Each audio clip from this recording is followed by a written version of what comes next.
5 নম্বর আয়াত সূরা আহজাবের 21 নম্বর আয়াত। আমরা দুইটা আয়াত থেকে বিশেষ করে যেহেতু এটা সিরাতুন নবী সাল্লাল্লাহু আলাইহি ওয়াসাল্লাম মাহফিল, সেই হিসাবে সূরা আহজাবের 21 নম্বর আয়াতটা বেছে নিচ্ছি। সূরা কাসাসের যে শেষের ভাগটা এটা আপনাদেরকে শোনাতে চাই। আল্লাহ পাক বলেন, আনুরিদু আন নামুন্না আলাল্লাযীনা ইসতুযিফু ফিল আরদি ওয়া নাজআলাহুম আইম্মাতাও ওয়া নাজআলাহুমুল ওয়ারিসিন।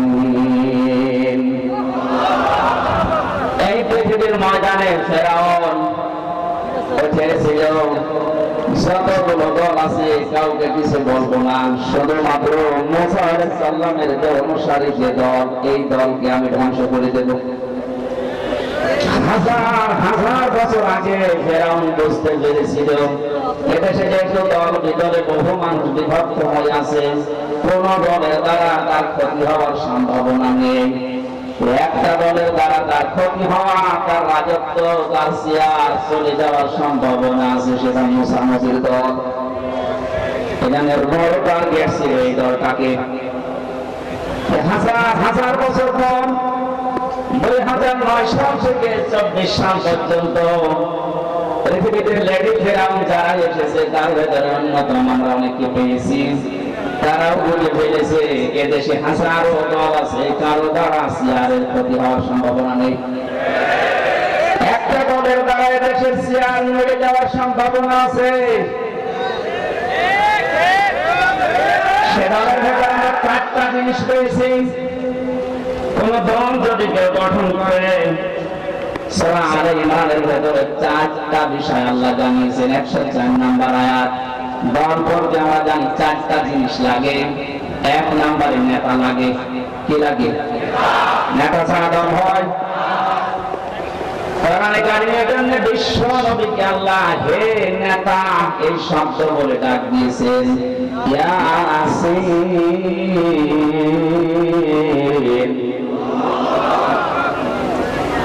আসলে মুফাসসিরিন আব্দুল্লাহ ইবনে আব্বাস রাদিয়াল্লাহু তাআলা আনহু তাফসীরে কাবিরের ভেতরে বর্ণনা পেয়েছি আমি। ইয়া মানে হে, সিন মানে সাজ্জেদ। সিন শব্দের তিনি 5টা ব্যাখ্যা দিয়েছেন।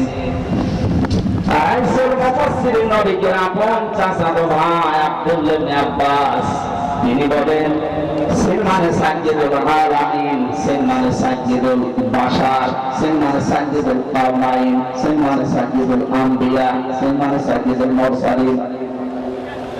আলামিন দিলেন কেন? শুধুমাত্র এই জগতে না, যত জগৎ আল্লাহ বানিয়েছে, যত গ্রহ উপগ্রহ আছে, যেখানে আপনি বাস করেন না কেন, আপনাকে মুহাম্মদ রাসূলুল্লাহকে নেতা মানা লাগবে। নেতা এই শব্দটা শুনলে অনেকে রাজনীতি মনে। আমি একটা দুইটা না, যতগুলো তাফসীর আমার জীবনে দেখেছি সব মুফাসসিরিনদের ব্যাপারে একমত। আমি এটা প্রথমে বুঝছিলাম না, জেলখানা যাওয়ার পরে আপনাদের এই পাশের বিভাগ রামপুর বিশ্ব ইসলামী আন্দোলন বাংলাদেশ জামাত ইসলামের সহকারী সেক্রেটারি জেনারেল ছিলেন জনাব এটিএম আজহারুল ইসলাম। মাঝে মাঝে আমার কাছে বই পাঠাতেন। প্রোডাক্টিভ মুসলিম বলে একটা বই আছে, ওনার কাছে প্রায় 100 উপরে বই ছিল, কিন্তু হিন্দু কারারক্ষী এই কারণে ওনার কাছে বই থাকতে দিত। বই যদি কাছে থাকতে না দেয়, বাধ্য হয়ে যারা ইসলাম বোঝে, ইসলাম প্রচার করে, এরকম মানুষের কাছে পাঠিয়ে দিত। আমার সাথে যত পরিচয় ছিল, এই জন্য মাঝে মাঝে কারারক্ষীদেরকে বলতো হামসাকে বইগুলো দিয়ে আসো, ও যেন শেষ করে, করার পরে যেন বাইরে এগুলো প্রকাশ করে। তার ভেতরে এই তথ্যটা পেয়েছি। লোক নবীর স্ত্রীর চরিত্র ভালো, সে চরিত্রহীনা ছিল না, তারপর আল্লাহ তাকে ধ্বংস করে দিয়েছেন একটাই মাত্র কারণ। সব মুফাসসিররা জানিয়েছেন সে তলে তলে চরিত্রহীন লোকদেরকে সাপোর্ট করত। বগুড়াবাসী, আপনি এখান থেকে কিছু নেবেন না। আপনার চরিত্র ভালো, আপনি নামাজ পড়েন, রোজা করেন, আপনার বউ পর্দায় থাকে, কিন্তু এমন মানুষকে আপনি সাপোর্ট করেন যার চরিত্র ভালো না, এরকম মানুষ দেশে নেই। লোক নবীর স্ত্রীকে যদি আল্লাহ চরিত্রহীনদের সাপোর্ট করার কারণে জাহান্নামে দেয়, আপনাকে দেবে না মানে?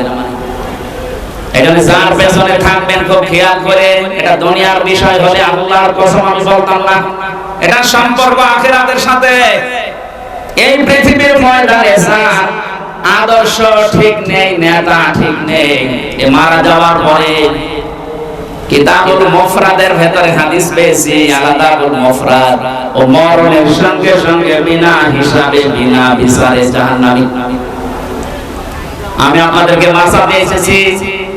এখন যদি আপনি বাঁচতে না চান, জান আপনার বিবেকের উপরে ছেড়ে দিলাম।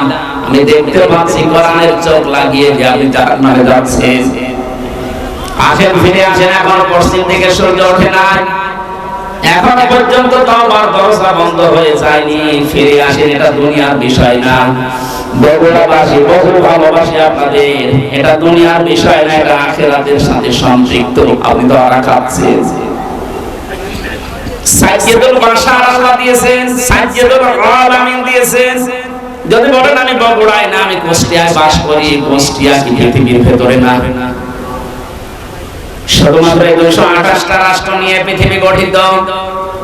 এখান থেকে আরো যত গ্রহ আছে, কেউ যদি বলে আমি মঙ্গল গ্রহে বাস করব, আমি আর পৃথিবীতে যাব না, আপনাকে ওখানে যতদিন বসবাস করবেন বিশ্ব নবীর আদর্শ নেতা মানা লাগবে।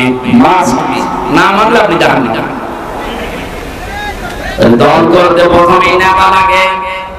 আমাদের যে নেতা আমরা পেয়েছি, পৃথিবীর শ্রেষ্ঠ নেতা, এর চাইতে বড় নেতা দুনিয়ায় আছে আর? আমরা যাব চরিত্রে। 2 নম্বরে লাগে আমরা জানি সংগঠন। এই পৃথিবীতে বহু সংগঠনের নাম আমরা পেয়েছি।